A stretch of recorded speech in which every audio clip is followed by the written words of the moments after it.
तो कितने हो गई 16। ऐसी 16 लाइन कमल की पंक्ति एक पैर के नीचे, ऐसी सेट टू सेट दूसरे पैर। तो जब दिशा विदिशाओं में रहेंगे कमल, तो दोनों पैर जब जुड़े रहेंगे तो 112 नहीं बन सकते हैं, 224 नहीं बनेंगे। और दूसरा आप इसमें एक शब्द देखिए, पलानी भत्ता पद रखते हैं। आया कि मैंने लिखा है ना भी, पलानी भत्ता शब्द लिखाया है, पैर रखते हैं। तो जहां रखने की बात आती है वहां एक पैर रखा जाएगा, दो नहीं रखे जाएंगे। इसी प्रकार नंदीश्वर भक्ति में भी आचार्य ने कहा पादान्यासे पद्मम।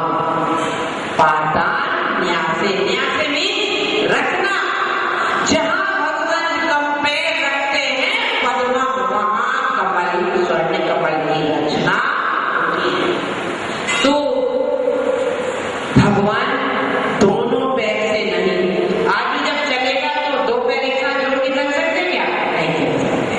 जब भी चलेगा एक पैर आगे और एक पैर पीछे, और दोनों पैर में अंतराल है, इसलिए दोनों पैर के नीचे 112 बनेंगे। और दोनों पैर एक साथ जोड़ के रखते तो इस पैर की दिशा नहीं बनेगी, इस पैर की ये दिशा संभव बनेगी। तो भगवान, आप कहोगे माता जी भगवान इच्छा पूर्वक नहीं, ये सब जो क्रियाएं होती हैं वह स्वाभाविक हो जाती है। दिव्य ध्वनि स्वाभाविक होती है, दिया चलना स्वाभाविक होता है। तो इस प्रकार 100, 200,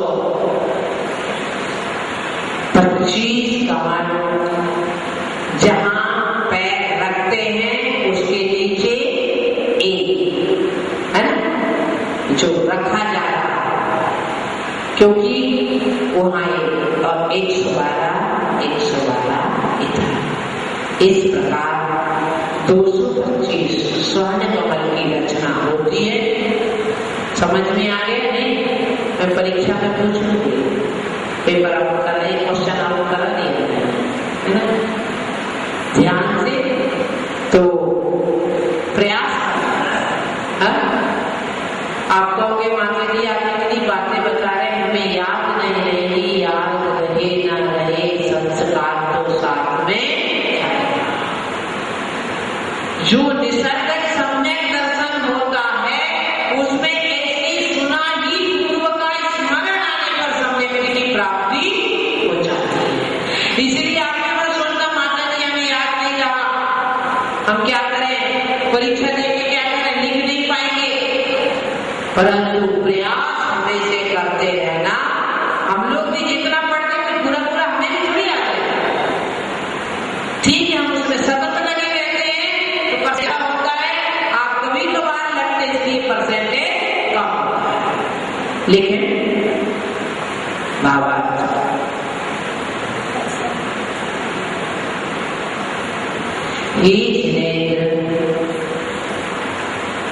आपकी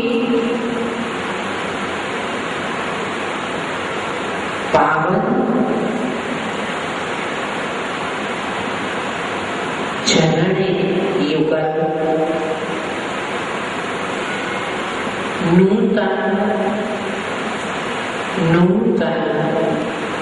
स्वर्ण कमल के समान, नूतन स्वर्ण कमल के समान कांतिमान है। उनके नखों से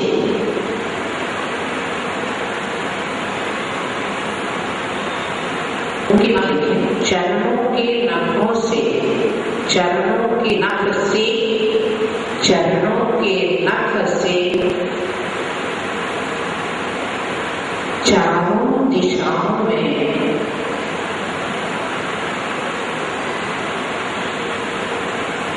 प्रकाशमान प्रकाशमान मनोहर किरणें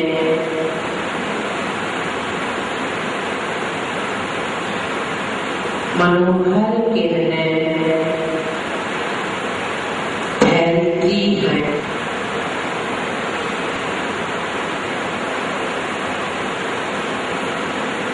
धर्मोपदेश के समय धर्मोपदेश हेतु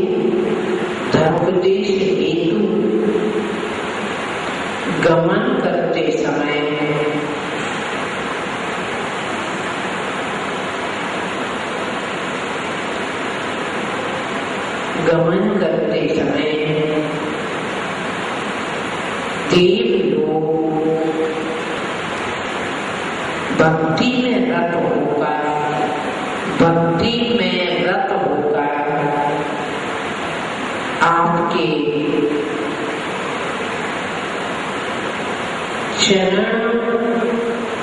चरण रखने के स्थान पर स्वर्ण कमलों की रचना करते हैं।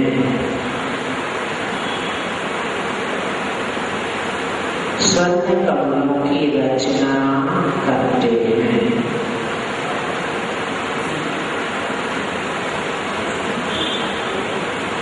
लिखें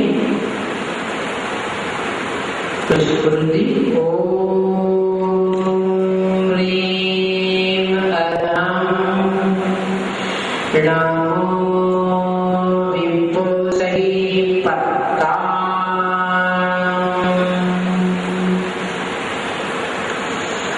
रुचि जाप लिखें वही छ्रवम नमः स्वाहा के साथ। ओम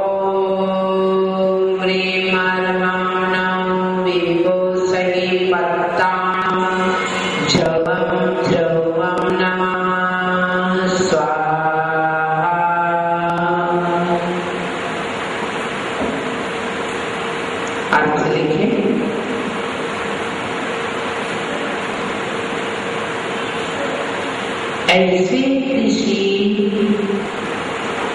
जिनके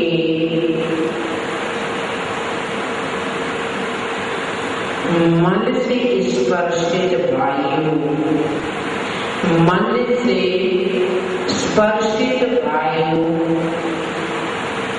रोग नाशक होती है, जिनकी मन से स्पर्शित वायु रोग नाशक होती है, उन्हें मेरा नमन हो, उन्हें मेरा नमन हो। लिखें बच्चा ओम ह्रीं श्रीं कलिकुंड दंड स्वामी आगच्छ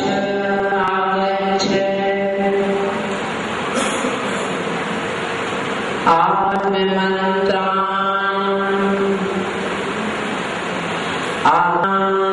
छिन्द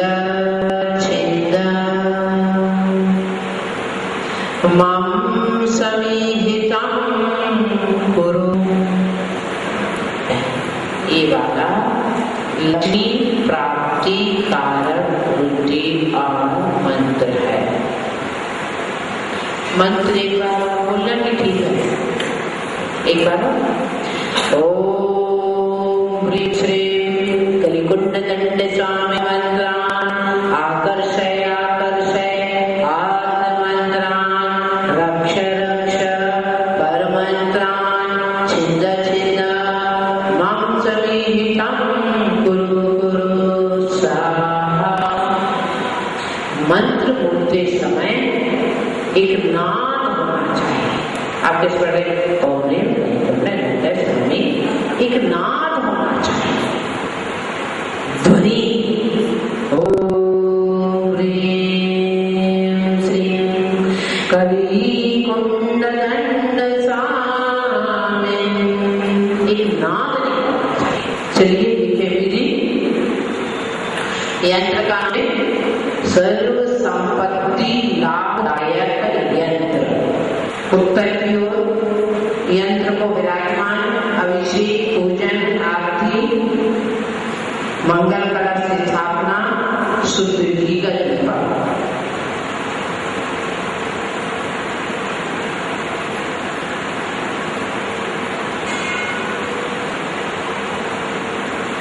पीले वस्त्र धागे की पीली माला भी हो सकती है और सोने की भी माला हो सकती है। आसन पद्मासन,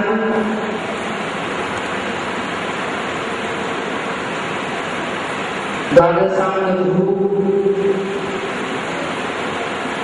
ब्रह्म मुहूर्त में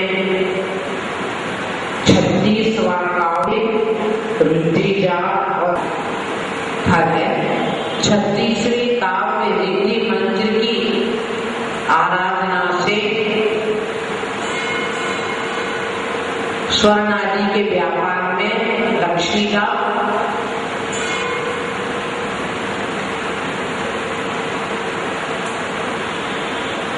समाज में यश प्रतिष्ठा।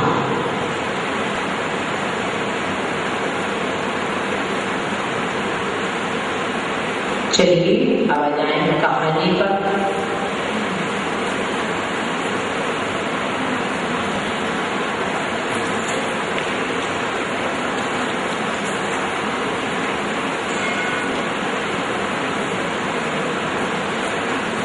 चौतीस 35 की कहानी सुनानी है ना?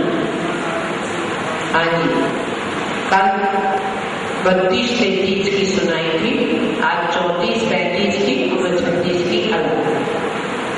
बनारस नगरी राजा भीमसेन न्याय के लिए धर्मग्रह। कुछ समय बाद राजा को पूर्व पाप कर्म के उदय से भयंकर रोग हो गया। अनेक प्रयास करने के बाद भी रोग शमन नहीं हुआ। राजा की स्थिति शोचनीय बन गई। रानी का भी धैर्य टूटने लगा। एक दिन सभा में राजा दुखी हो गया बहुत, तो मंत्री लोगों ने कहा नहीं राजन, इसके लिए जो कुछ भी हमें करेगा हम सब करेंगे। वह बुद्धि कीर्ति मुनि महाराज विहार करते करते बनारस नगरी में आए। उन्हें देखते ही राजा उनके चरणों में लेट गया, निवेदन किया कि हे प्रभु, ये मेरी बड़ी जो दयनीय स्थिति होगी, दुखमय स्थिति, उसका आप समाधान करें। मुनि महाराज ने 33-34वां काव्य का विधि जो थी वो सिखला दी। राजा ने 3 तपस्या करके मंत्र की साधना की। चक्रेश्वरी देवी प्रकट हुई। उसे मालूम नहीं था कि राजा क्यों साधना कर रहा है। वह साधना के फल से उसकी व्यथा दूर हुई। उसने चैत्यालय में जाकर भगवान आदिनाथ का अभिषेक किया, गंधोदक शरीर में लगाया, समस्त रोग नष्ट हो गए, रोग का शमन हो गया। मंत्रियों ने पुनः कहा कि अब राज्य में आप चले। उसे वैराग हो गया कि कर्मों की बड़ी विचित्रता है और वह मुनि दीक्षा लेकर देव शरण करके सबको प्राप्त हुआ। काव्य नंबर 36 की कहानी बात पटना नगर की है। राजा धारीवान, रानी का नाम छत्री सेना। 7 पुत्र और 1 पुत्री। नाम था सुरसुंदरी। और अच्छा था, पर एक बड़ा अवगुण था। क्या? अहंकार। रूप का अहंकार था और सारे बीच एक बहन होने से सभी भाई भाई भी बहुत लाड़ करते थे, राजपुत्री वैसे भी लाड़, माँ का, पिता का, भाइयों का, जटा का। परिणाम क्या हो गया? अति लाड़ भविष्य को बिगाड़ देता है। याद रखना, ये बात आप भी अपने जीवन में याद रखो। तो वह इतनी, मतलब कहना चाहिए अप्रिय कठोर स्वभाव हो गया, किसी को भी बिना सम्मान करती नहीं।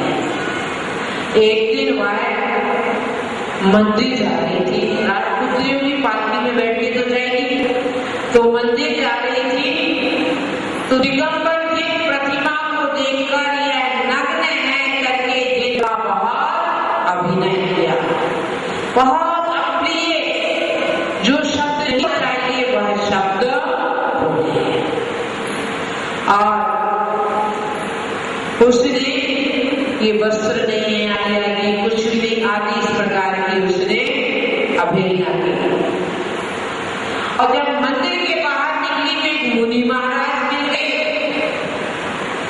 तो उसने उन्हें भी अपमानजनक शब्द कहे और उनके ऊपर थूक दिया। क्या किया? थूक दिया। परिणाम क्या हुआ? क्या हो सकता है? शरीर इतना कुरूप हो गया कि उसे अपने आप से नफरत होने लगी। अब उसके पिताजी ने देखा तो वो समझ गए कि ये गुरु निंदा का फल है। बुंदेलखंडी भाषा में कहावत कहते हैं, गुरु से कपट मित्र से चोरी, या हुए अंधा या हुए कोढ़ी। गुरु के साथ कपट मायाचारी और मित्र से बात का छुपाना। गुरु से कपट मित्र चोरी, या होए अंधा या होए कोढ़ी। तो गुरु के साथ क्या किया? कपट पूर्वक व्यवहार किया, परिणाम वही हुआ। अंत में